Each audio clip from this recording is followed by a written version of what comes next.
Itong nakaraang video nga natin is pinisita natin si Sir Gavin sa Cabanatuan City. At hindi nga tayo nabigo at nakita natin si Sir Gavin ng personal. At dahil nga nakakwentuhan natin si Sir Gavin, binigyan niya tayo ng isang challenge. Kung gusto nyo mapanood ang nakaraang video, pwede nyo mapanood ito sa ating YouTube channel. Habang nire-review ko yung video namin ng challenge si Sir Gavin ay may hindi inaasahang pangyayari. Ang video challenge ko ay nawala ng audio.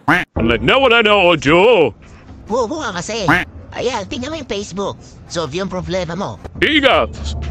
Pag-open nga natin ng Facebook, bumungad sa atin ang Quicktar Philippines na meron silang paparating na event. Meron silang mall tour sa SM North EDSA kasama ang buong Kapimsin family. Kaya agad-agad ako pumunta sa SM North EDSA. Ang problema, sa sobrang dami ng tao, paano tayo makakalapit? Buti na lang kamo at nakilala tayo ni Sir Gavin at pinapunta niya tayo sa backstage. Ayun, inuulit ko lang yung challenge namin kay Sir dahil nawala ng audio.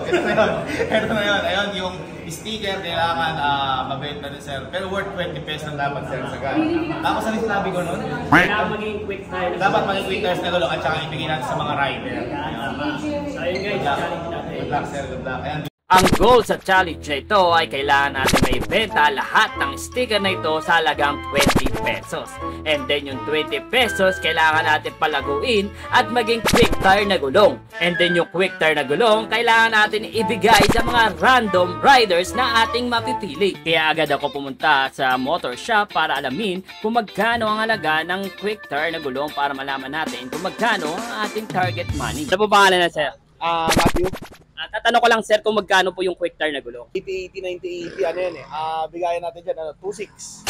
Oo, 2.6. Ano na yun, sir? Dalawa na yun. Dalawa na yun, harap likod na. Kaya agad-agad akong pumunta ng BOA para ibenta ang ating sticker. Ito nga guys, yung sticker na ibebenta natin sa halagang 20 pesos. So maghanap tayo dito sa MOA ng bibili ng ating sticker. Halagang 20 pesos. Ibenta natin kay Kuya naglilinis. Gusto mo yung sticker? Ayan. So si Kuya guys, bumili ng sticker natin 20 pesos. So yun nga guys, 20 pesos natin na binili yung sticker natin is ibibili natin ng candy. So andito tayo sa may tindahan, bibili tayo ng candy. Kaya pabili pong candy. Magkano po yung candy dito? 4-5. Pabili nga po halagang 20 pesos. 16 pieces na candy, kailangan agad natin ito maibenta upang na sa ganon is makuha natin yung target money natin. So naisip ko na ibenta to any amount, wag lamang bababa ng 5 pesos. Ang tanong, may bibili kaya? Kahit magkano, pwede yung kabili dahil magkano. Basta huwag na bumaba. So yung pizza lang. Okay, thank you. Si ate bumili 20 pesos guys. Ayan. 25 pesos. Pwede. Bili ni Kuya isa. So halagang 10 pesos guys. Sir, bakit yung mabili ng candy, sir? Binili niya isang candy natin ng 6 pesos guys. Ayan. Yun, bibili sila guys. Sakto. Yan, ang pwede yan. Nakitulong yan mga ito. So si ma'am bumili ng 6 pesos. Si ma'am magkano? 20. Binigyan niya. Wow, galante si ma'am. Galante si madam. Si ate. Uy. Salamat po. Support. Thank you. Yan. Thank you. Salamat sa kanila. Ay.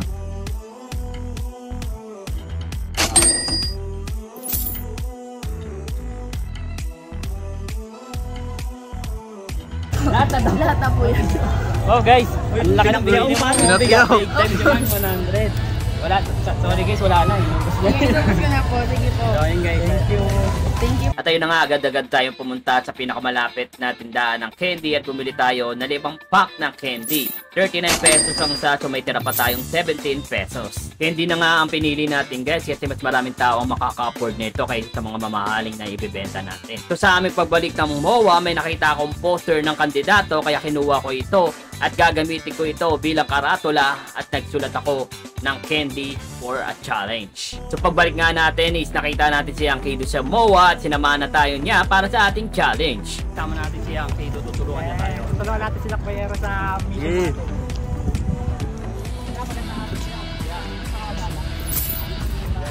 Guys, 50 pesos. Candy for a challenge. Ayan, Kuya bumili 10 pesos. 10 pesos din guys. Ayan, 10 pesos. So, shoutout nga pala sa Philippine Republic. Candy for a challenge. 20. tatay ko ba? Ayun, sir. Uy, May Maria ito. ma'am, sa 2 pesos, ma'am.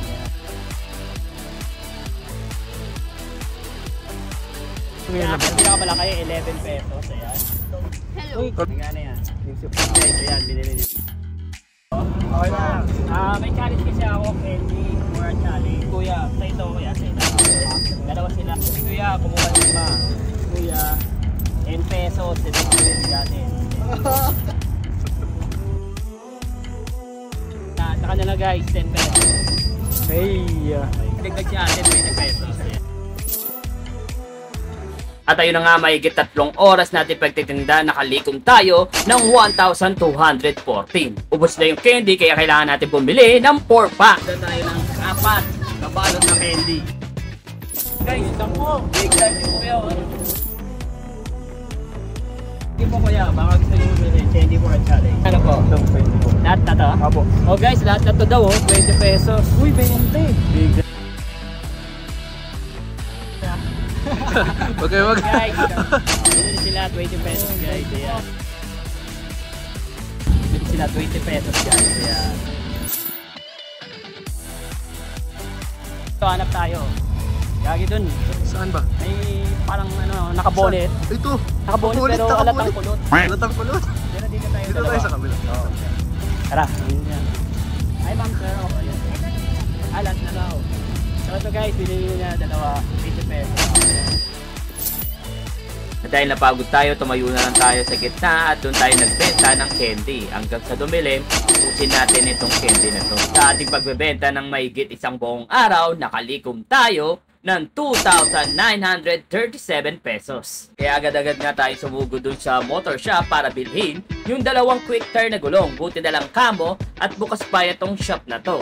At yung sobrang pera na nalikom natin, ipamimigay natin sa random sharer at magko-comment sa video na to. At ayun, medyo late na nga din, kaya naisipan ko dito na lang sa gasoline station ipamigay yung ating quick tire na gulong para mapabilis dahil nga pagod na tayo at medyo late na rin. So ngayon guys, andito tayo sa gasoline station. So dito tayo hahanap na mabibigyan natin ng quick tire na gulong. So ang gagawin natin is pipili na lang tayo ng 3 random. Kung sino yung magiging pangatlo na magpapagas dito, siya yung bibigyan natin ng quick tire na gulong.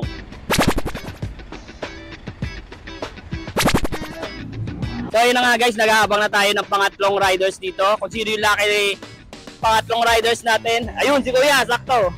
Kuya, teka lang. Magpapagas ka? Oo, boss. Mamaya ka na magpagas kasi may gift ako sa'yo. Alam mo ba, swerte ka ngayong araw na to? Oh? Kasi, sige patingin ang gulong mo.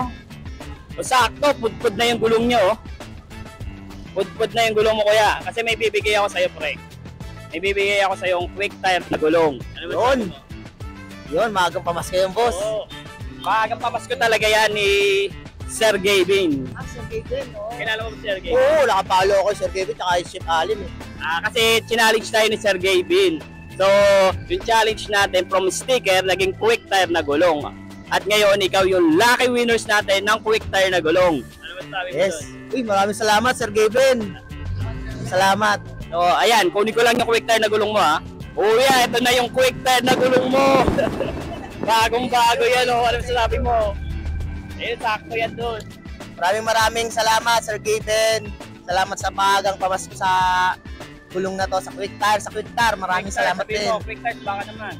Baka naman, kahit man lang yung pan-change oil lang. Quick tires, ayan. So, kuya, Merry Christmas. Salamat sa'yo. Salamat. Ano pangalan nyo, sir? Lakbayero. Sir Lakbayero. Ay, salamat din kay Sir Lakbayero. Follow nyo siya.